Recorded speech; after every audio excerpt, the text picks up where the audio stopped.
You've probably heard about AI making waves across countless industries, right? Streamlining logistics, sparking creativity. But what happens when this powerful technology steps into somewhere really personal, like the doctor's consultation room? Today, we're doing a deep dive into, well, a critical question. How do frontline medical professionals, specifically UK general practitioners, GPs, how do they really feel about generative AI? Our mission today is to unpack this big national online survey. We're talking over 1,000 UK GPs surveyed back in January 2025. And this isn't just about the tech itself, it's profoundly about the human element in medicine, the core of patient care, and what it means for you listening in. We'll be digging into the key insights, their cautious optimism, but also, frankly, their persistent skepticism about these AI tools that are evolving so fast. Yeah, what's really fascinating here, I think, is that this survey gives us a proper snapshot of opinion at such a crucial time. Just as these generative AI tools are, really starting to filter into clinical settings. So it's vital we understand not just what these doctors think, but why their views matter so much for the future of the healthcare we all rely on. Okay, before we get too deep into the opinions, let's just quickly level set on what we mean by generative AI here. We're not talking about just any old computer program, are we? No, not at all. We mean things like large language models, LLMs. So think of the general chatbots maybe you've used, like ChatGPT. But the survey also touches on more specialized tools coming into healthcare. Things like ambient AI scribes nuanced DAX, as an example. They can basically listen to a consultation and write up the notes. Or clinical chatbots like Open Evidence, which are trained on huge amounts of medical data. Actually, these tools create new content, text, summaries, patient info based on the vast data sets they've learned from. Right, creating new content. Got it. Precisely. And when you look at the survey results, the appeal for GPs is, well, it's pretty clear. They see real potential for AI to help with some of their biggest headaches. For instance, a really substantial number, 69% of GPs agreed AI could improve documentation. 69%. Wow, that's high. Why documentation specifically? What makes that such a target? Well, it's kind of notorious, isn't it? Documentation is a massive time sink for doctors. It Hmm. often eats up hours they could be spending, face-to-face with patients. So the idea that AI could streamline that, maybe auto-transcribing, summarizing consultations, that's a really powerful draw. It wasn't just documentation. 57% also saw potential for improving how patient information is gathered. Hmm. And nearly 60%, 59%, anticipated increased efficiencies in healthcare overall. Okay, so efficiency, less paperwork. Exactly. And if you link that to the bigger picture, reducing that admin burden, it's known to be critical in fighting clinician burnout. So these perceived practical benefits for tasks like notes and data collection, they offer this sort of glimmer of hope for a less admin-heavy job. And that's a strong motivator, naturally. So it sounds like the initial promise is really about freeing up doctors from the, let's say, the more tedious parts of the job, letting them focus more on the patient. But that promise often bumps up against reality, doesn't it?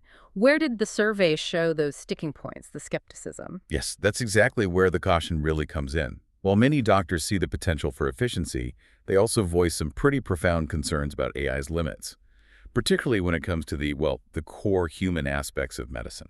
Right, the human element. And empathy specifically seems to be a huge sticking point. A really striking 71% of GPs in this survey disagreed that AI could enhance empathic communication. 71%. And that's not just a strong feeling, it's actually more skepticism than in a similar survey in 2024 where it was 65%. They seem pretty clear. Empathy isn't something AI can deliver, in their view. Hmm. And this really flags a fundamental question, doesn't it, about the limits of technology in these deeply human interactions. Being a GP isn't just diagnosing or documenting. It's fundamentally about connecting, understanding, providing comfort. So when you see a majority of doctors expressing such strong doubts about AI fostering empathy, it signals a real concern about preserving the very essence of that doctor-patient relationship. And it's not just about whether the AI itself can be empathetic. GPs also seem worried about how patients might use it. What came out there? Yeah, that's another big one. A significant chunk, 59%, expected that patients might start relying on AI tools instead of actually going to see a doctor, which is a legitimate worry, isn't it? Could have serious health consequences if people delay getting proper medical attention. And adding to that, a majority, 60%, also disagreed that AI would increase patient privacy. That points to some deep-seated worries about data security. Who gets access to this incredibly sensitive patient data? It taps into that broader unease we all feel about how our personal info is handled by big tech systems. Okay, now here's something I found really interesting, a bit of a paradox. While loads of GPs expected AI to boost efficiency, the reality for those who'd actually used generative AI, well, it was pretty different. Only 17% of the GPs who'd used these tools said it actually reduced their workload. 17. That's a massive gap between hope and experience. What's going on there? It tells us that the journey from potential to practical benefit is really complex. It's not always a straight line. While AI might speed up certain specific tasks, that doesn't automatically mean less overall work in a busy clinical setting. In some cases, it might even create new pressures, maybe an expectation to cram in more patients, or maybe they have to spend time checking the AI's output, which kind of cancels out the time saved.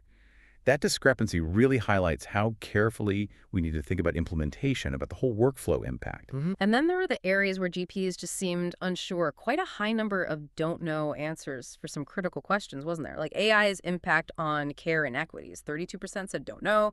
The risk of error is another 32%. Potential to reduce patient harm, 33%. What does that big block of don't know tell us? It's really telling, isn't it? It reflects a significant level of uncertainty and maybe just a lack of deep understanding or hands-on experience for many GPs at this stage. Where people did have an opinion, those views were often quite polarized, which suggests that for a big segment, the jury is simply still out on these really profound implications. This uncertainty just underlines how urgently we need more clarity, more evidence as these technologies mature and get woven into practice. Yeah, it's clear the opinions are really diverse, sometimes conflicting. Which brings us neatly to the human factor again, doesn't it? Especially around training and support. What did the survey find about the demand for training? Oh, it was overwhelming, absolutely highlighted an overwhelming need. A huge 79% of GPs agreed they'd need more support or training to properly understand these generative AI tools. And that number is consistently high. It mirrors 80% from the 2024 survey.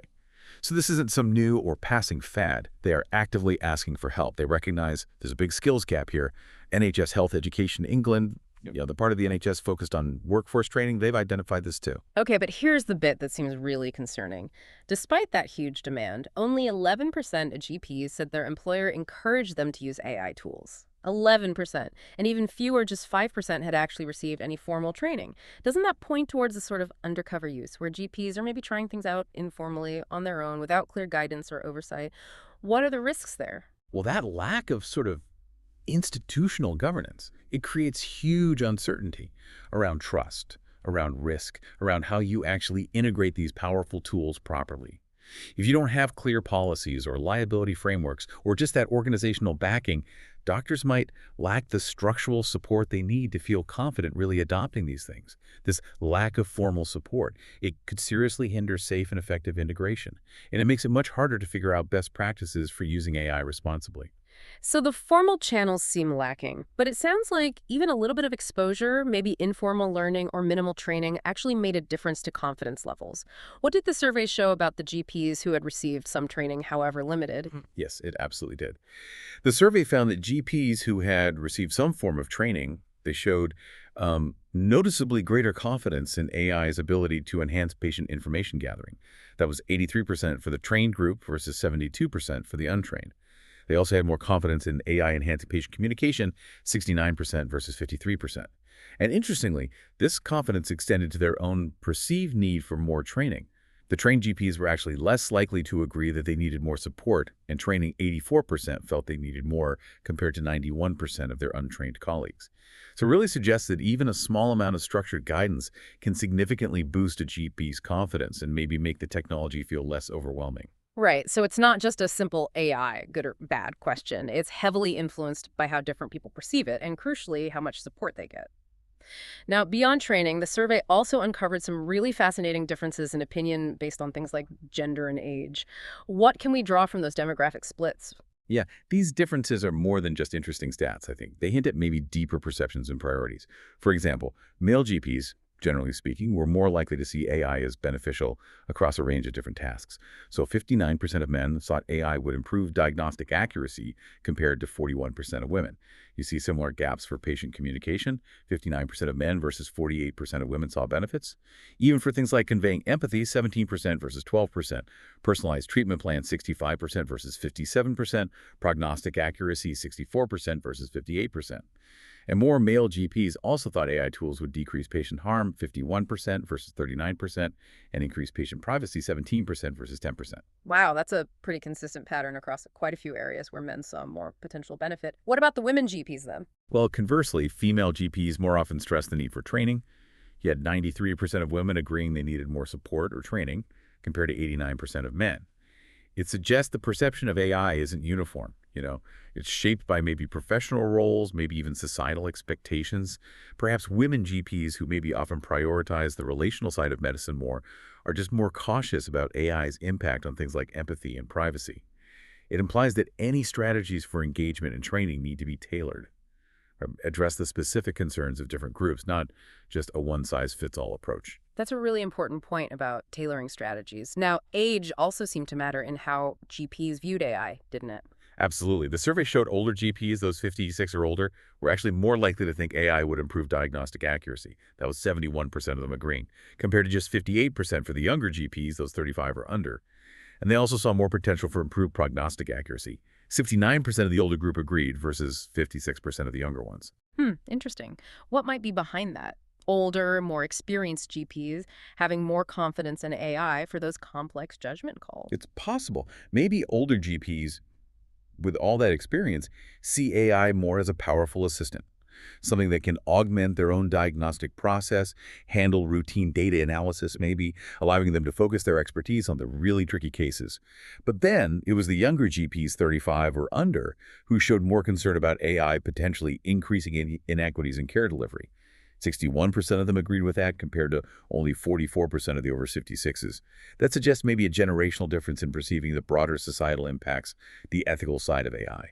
Perhaps younger professionals are more attuned to how technology can worsen existing disparities if we're not careful. So we've got these varying views, this huge demand for training, and this frankly striking lack of formal employer support. It paints a really complex dynamic picture, doesn't it? It really does. It just highlights this critical need for structured education, for robust support systems. We need to equip clinicians with the skills and the confidence to use AI effectively and address those underlying concerns about equity and trust. Because without that support, the kind of informal adoption we seem to be seeing, well, it could lead to inconsistent use, maybe even make existing disparities worse. It really underscores the need for proper frameworks, ones that don't just push out information, but actively help clinicians think critically and integrate these tools responsibly. And this whole landscape is just evolving incredibly fast. It's not just doctors grappling with AI, is it? Patients are right there too, often ahead of the game even. We see studies showing patients are increasingly turning to AI for health advice. Like 1 in 10 Australians reporting asking ChatGPT health questions. That's a really significant trend, and you can see the appeal, can't you? AI chatbots might offer faster advice, maybe tailored, often easier to read than trawling through complex medical websites. So this parallel patient adoption, it inevitably shapes how GPs themselves perceive and interact with AI because they're encountering patients who are already using these tools, bringing that information into the consultation. And the tools themselves are getting more sophisticated all the time. Within the NHS itself, we're seeing these more advanced medical-grade AI tools emerging. Things like Heidi, Heapy and Write, plus those ambient scribe technologies we mentioned, and clinical chatbots like Open Evidence are becoming more common. These developments are probably shifting GP perceptions over time, too, as they encounter AI that's more robust, more purpose-built, maybe addressing some of those earlier worries. And this constant evolution just underlines why we need continuous evaluation, clear ethical frameworks. It's so crucial.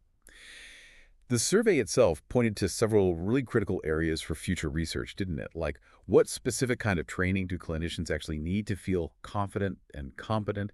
How do GPs see their professional responsibilities changing as AI becomes more embedded? What are patients' wider expectations? What do they want from AI in their healthcare? And critically, how does a GP's own technical understanding or lack of it influence how they view and adopt these tools? These are the big questions we need to keep asking. So bringing all this together, what's the core takeaway about how different people see AI and just how vital that support structure is for adoption? And ultimately, what does this tangled picture mean for us, the patient, and the future of our healthcare? I think the main thing is that integrating AI isn't like flipping a switch. It's not a single event. It's an ongoing evolution.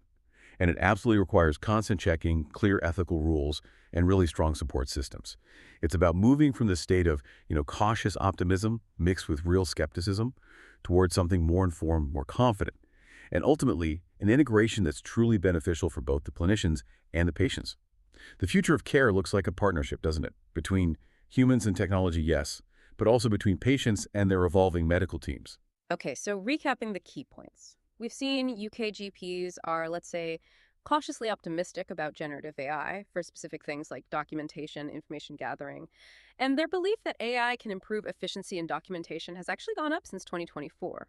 But there's still deep skepticism hanging around, especially about empathy, about patient privacy, and about whether it actually reduces workload in the real world. And that overwhelming demand for training stands in really stark contrast to the lack of formal employer support, which seems to be creating this environment of sort of informal AI use and quite a bit of uncertainty. So, given how fast AI is evolving and how clearly doctors want training and guidance, it leaves us with a thought, doesn't it? How do you, listening now, envision that ideal partnership between human clinicians and AI in your own healthcare journey?